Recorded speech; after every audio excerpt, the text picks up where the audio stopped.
Hello, everybody. Welcome to another session of Pastor Doug's virtual VIPs and our small group meeting that we have each week. My ministry partner, Doug Purin, is back with me from flying. You were supposed to fly to Dublin Dublin. last night. Yeah. But they changed my schedule, so here I Okay, am. well, good. I'm glad they changed it. I actually called American Airlines and made a You change. got some pull. Thank you. Not really. Not really. We're really glad that you're here. And I want to tell you something. I don't know if you were with us or not, either in person or on live stream on Sunday, but what a wonderful time we had together. Um, I've been doing this for a long time, 20 years or so, and lots of services, lots of Easter services, lots of Christmas services, Christmas Eve and everything. I got to tell you, I have never felt the presence of God in this building than what we had on Sunday. From the songs and the music to the prayers to the scriptures to everything, you could feel the presence of God, folks. And I've received email after email and texts and communications about the folks saying the same thing. God's presence was really with us. The Bible tells us where two or three are gathered, God's going to be there with you. We're gathered in His name, and we certainly were in His name, and He was here. He was here on Sunday, and we could feel it. And it was just a special feeling to welcome so many people. We had several hundred people here. It was really fun. We did our best with the mask and the distancing and everything to keep everybody feeling safe and comfortable. And I think that went really well, and I appreciate everybody for their cooperation there. The main purpose of my message on Sunday was kind of discuss who God really is. Does God really love us? Is He really good to us? Does He really care about us? And I tried to break it down into how He actually reveals Himself to us. But one of the things that I wanted to discuss with you guys, because pretty much I think it's fairly safe to say that if you're tuning into this at this point, you have a belief in God. You probably have a commitment that you made to God, accepting Jesus Christ as your Lord and Savior. And so we make those moves, those public moves, those visible moves, those moves that we realize what we're doing. But one of the questions I have that I wanted to talk to you about is, does my current belief in God, does my current belief in Jesus Christ, what difference does that make in my life? What changes in what I do, how I think, how I do life, how I view my family? Is there any changes that happen because I say I believe in Jesus Christ? And I'm going to pose a question to my buddy Doug that I didn't tell him in advance what I was going to do, but Doug comes from a Catholic background. He can share that with you, his background. But I want to ask you now, Doug, your belief in God, it's always had a belief in God, but your belief in God now, has it changed how you do life from how you used to do life? Absolutely. As Pastor said, I was raised Catholic, went to Catholic school through just the fourth grade. And my folks moved in the Blue Mountain District and gave me the choice, so I went to Blue Mountain. But in most of my life, for my entire life, I've always felt as like I'm a Christian. I've always believed, but it was never something that was intentional. It was never something that was a relationship. It was just sort of an obligation. Go to church on Sunday, go to Mass on Sunday. In grade school, we got out of school early on Wednesdays because they held Mass just for us. And it was just a waste of my time as a youngster because, well, in those days, part of the Catholic Mass was in Latin.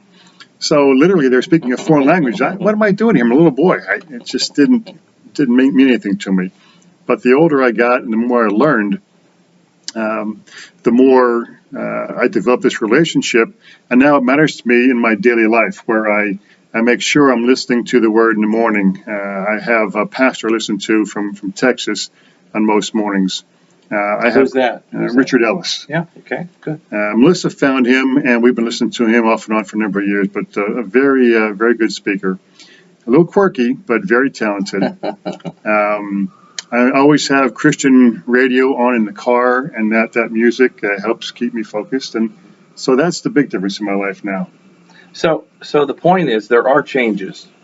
If you sit today and maybe within your family or friends or whatever, and you're you're ministering to them or you're discussing to them what it's like to live a Christian life, there are and should be changes that are evident and that are realized within your life and choices and from where you go, from what you do. He talked about what he does, and he's listening to Christian music. He's in church. He's, doing his devotions. He's in contact with God. How great would your relationship be with your spouse, for example, or maybe you've lost your spouse, but how great would your relationship with your spouse would have been if you didn't talk to them? If maybe you talk to them once a week, like, okay, I go to church on Sunday. That's when I talk to God, and that's when I view God, is what happens on Sunday. Well, how would that be in your relationship with your spouse? And maybe some of you might like that if you didn't have to talk to your spouse for a while, but you follow where I'm going here. You don't grow a relationship by not communicating with them. In fact, it suffers and it hurts. And a lot of times we have situations maybe where our children have moved away. We don't get to see them all the time. I know Robin would talk to her mother in California every day to try to maintain that relationship. There was a strong bond there. And so the point is this. In order to have that relationship with God that he wants us to have, we have to make a commitment. And some of that commitment is time, is effort.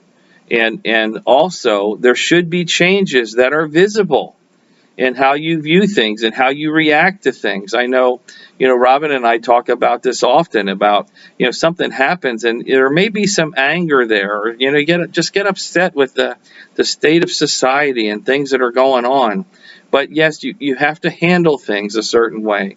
You have to rethink some of these things of how we address life and what we do. Right now, folks, let's be honest. Right now, the big discussion in our world, in our country, is this COVID situation. And we have folks that we were just talking this morning in the staff meeting about, how long the church has been reopened. And, we do our best with the spacing. Oh, there you go again. All right, we tried to do stuff with the spacing of the chairs and everything, of who sits where and wearing the masks and doing everything that we possibly can, trying to stick with the CDC guidelines, and that's what we've done.